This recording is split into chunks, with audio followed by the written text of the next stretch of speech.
Hello everyone, welcome back to the channel and this is our new video. Today we will discuss the important derivation from the next chapter of moving charges. Okay. The first derivation is force on a current carrying conductor placed in magnetic field. Okay. So before starting that we have to say what is Lorentz force. Suppose this is a magnetic field is present in this region and the charge Q is moving with velocity V. Then the charge Q will experience a force which is known as the Lorentz force, magnetic Lorentz force. The value of the force will be Q V cross B. Okay, this B is the applied magnetic field and V is the velocity of the charge and Q is the magnitude of the charge. If the charge is at rest, then it will not experience any force. But when the charge is moving in a magnetic field, the charge experiences a force. This is the force. Okay. This will help in our derivation. In our derivation, it is said that force on a current carrying conductor. Conductor means, suppose this is a conductor. That means many charges are present in the conductor. These charges are all electrons and electrons are present in the conductor. And when we apply an electric field to the conductor, then the electron will move at a particular direction with drift velocity. We have already said in the previous video. Okay, so now electron is moving with drift velocity when electric field is applied. And hence, now we can say if this conductor is placed in a magnetic field, then the electrons will feel the force because electrons are moving and it is placed in a magnetic field. So this the all electron will experience this force and we have to calculate the net force experienced by the all electron will be equal to the force experienced by this current carrying conductor. Okay. So now, suppose this is a conductor of length L and electric field is applied across the conductor. So all electrons are moving with drift velocity in a particular direction. Okay. And the cross-sectional area is capital A. Okay. Then each electron will experience the force and the entire system is placed in a magnetic field B vector. Okay. And then each electron will experience the force F is equals to minus E is the charge of the electron. This is the velocity and this is the magnetic field. Suppose N is the number density of electron. That means in unit volume n number of electrons are present and here the volume of the conductor is La. So in La volume the number of the electron will be NLA. So the total number of electron will be NLA and the total charge of that electron will be NLAE. So the net force on the conductor will the total force experienced by all the electron present in the conductor and that will be NAL into minus E into the force. Okay, this is the total number of electron and when we multiply the charge of each electron with the total number of electron, we will get the total charge. Okay, here the electrons are moving in this direction because the positive side of the battery is this. So electrons are moving in this direction. Current, the direction of the current will be the opposite to the flow of the electron. So the direction of the current will be like this. So here the direction of the drift velocity and the direction of the current is exactly opposite. So in this expression we can write NE VDA and here we can write L cross B. Carefully notice this. We have transformed this minus VD arrow to plus L arrow. Okay, we have transformed this because this L arrow means the direction of current. This L arrow is along the direction of current.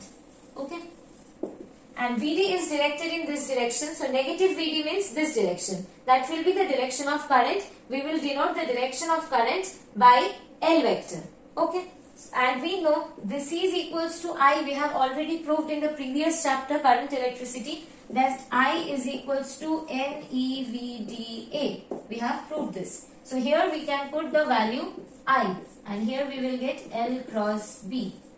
So from here we get that the force experienced by the current carrying conductor is equals to I L cross B, where B is the applied magnetic field and L is the length of the conductor, and the direction of the L is the direction of the current flowing, and I is the value of the current flowing through the current carrying conductor. I hope this derivation is clear to you. We will move to the next derivation. If you have any doubt, you can ask in the comment section. Before going to the next important derivation, we will discuss the Biot-Savart law. Okay. Suppose this is a current carrying well and current I is flowing through the well, and this is the elementary length of the current carrying well. Okay. And the direction of the elementary length, the direction of the length vector is equals to the direction of the current vector. So when we are write this L vector or dl vector, that means the direction is along the flow of the current. Okay, we have to remember this. And suppose it is asked that we have to calculate the magnetic field at the position P. Then we will use this Biot-Savart law. Then we will connect this dl with the point P, and here we will get the r vector. The r vector is always point towards P. Okay. And the angle between the dl vector and r vector will be theta. Then we will get the magnetic field dB due to the small elementary length dl is equals to mu naught by 4 pi and I dl sin theta by r square. This will be the magnitude of the magnetic field at that point P due to the elementary length dl. And if we write it in the vector notation dB, then this will be equals to mu naught by 4 pi I dl cross r divided by r cube. This will be in the vector notation, where the direction of the dl is the direction of the current and the r vector will always point towards the point P, and this angle is theta. Okay. So, and if it is asked, we have calculated the magnitude of the magnetic field, but what is the direction of the magnetic field? As the magnetic field is a vector quantity, we have to place our thumb along the current. We are placing our thumb along the current, and we can see if we placed our thumb along the current, then the other fingers will going towards the board, right? So we are placing our thumb towards the current and other fingers are going towards the board. So this will be the direction of the magnetic field. Okay. If it is asked to calculate the magnetic field at this point Q, then what will happen? Then we will join this with dl. Okay. And we will again place our thumb along the direction of the current. Then we can see that our other fingers are coming outward the board. Right. So then the direction of the magnetic field will be outward the board. Okay. This will be outward and this will inward.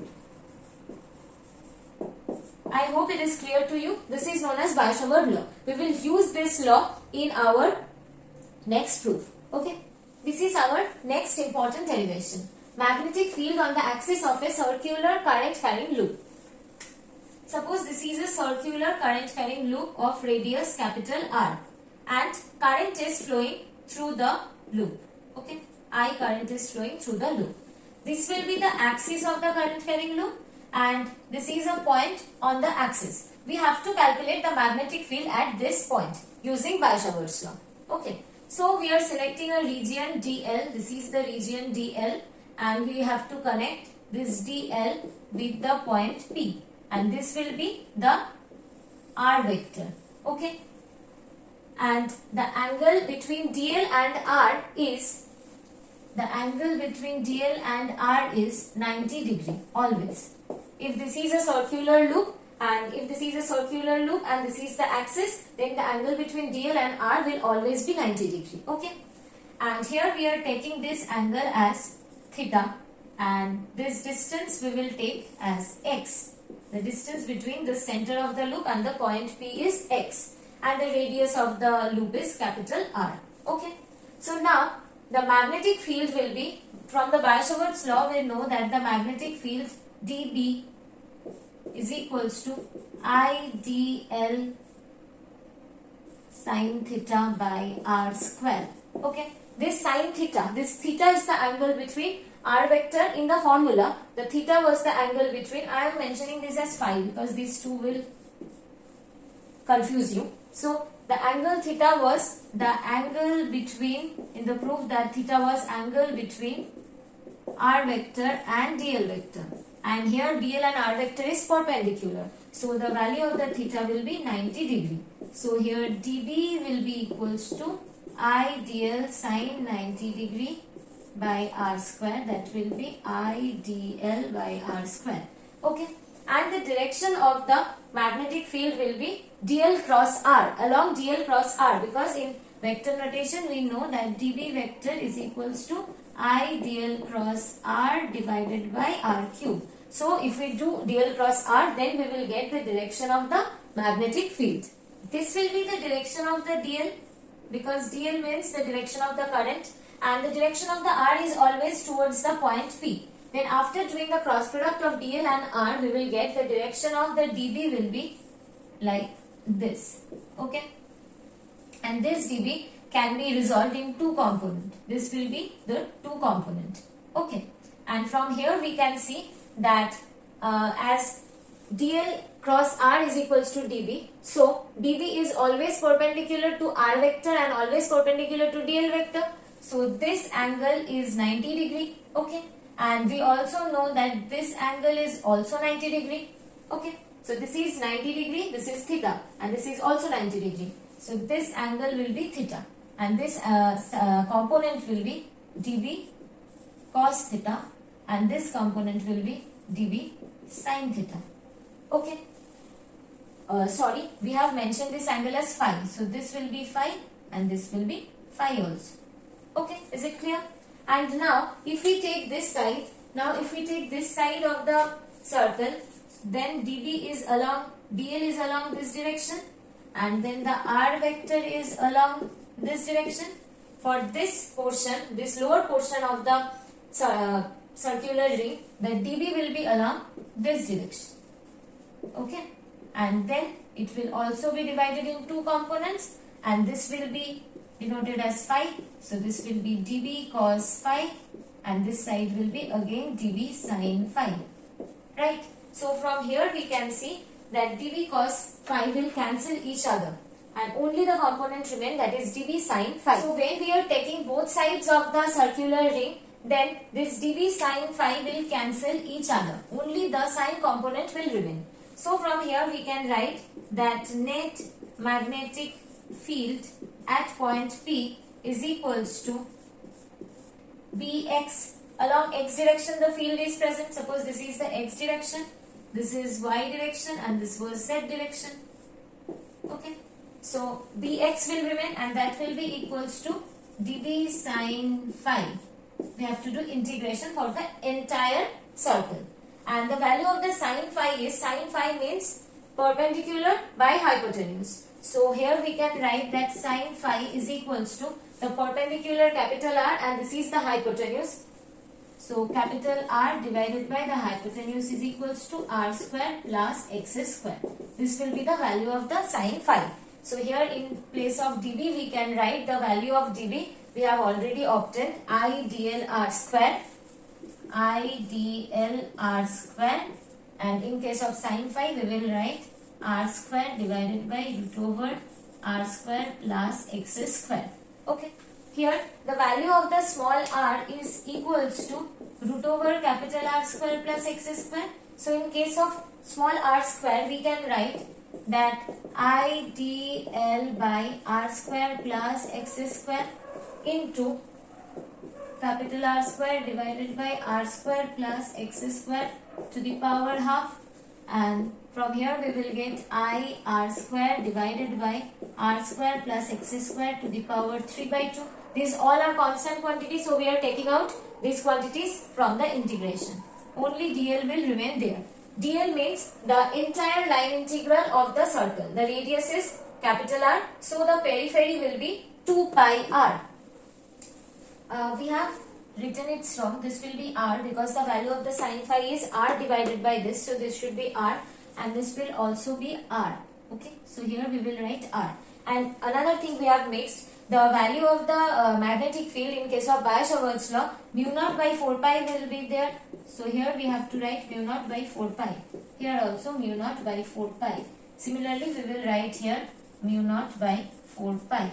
So mu naught by 4 pi will be there, and this will also be mu naught by 4 pi. And dl means the total periphery of this loop, that is 2 pi capital R. So we will write mu naught I R into 2 pi capital R divided by 4 pi capital R square plus x square to the power 3 by 2. This will be the net magnetic field. So we can write Px as mu naught I R square into 2 pi divided by 4 pi R square plus x square to the power 3 by 2. Here pi will cancel out. So we will get mu naught I R square divided by 2 capital R square plus x square to the power 3 by 2. And here if x is very much greater than capital R, then what will happen? Then we can neglect capital R here, right? So we will write then Bx is equals to mu naught I R square divided by 2 x square to the power 3 by 2. Then the formula will become mu naught I R square divided by 2x cube. And when we write this in a vector notation, as we know, only this component will survive. That means only x component will survive, and the direction of the magnetic field is along x direction. So we can write the magnetic field B vector as mu naught I R square divided by 2x cube into x cap. This will be the final result when x is very greater than R. I hope you understand this. Please like, share and subscribe the channel. Many derivations is left from this chapter. We will continue this in the next video.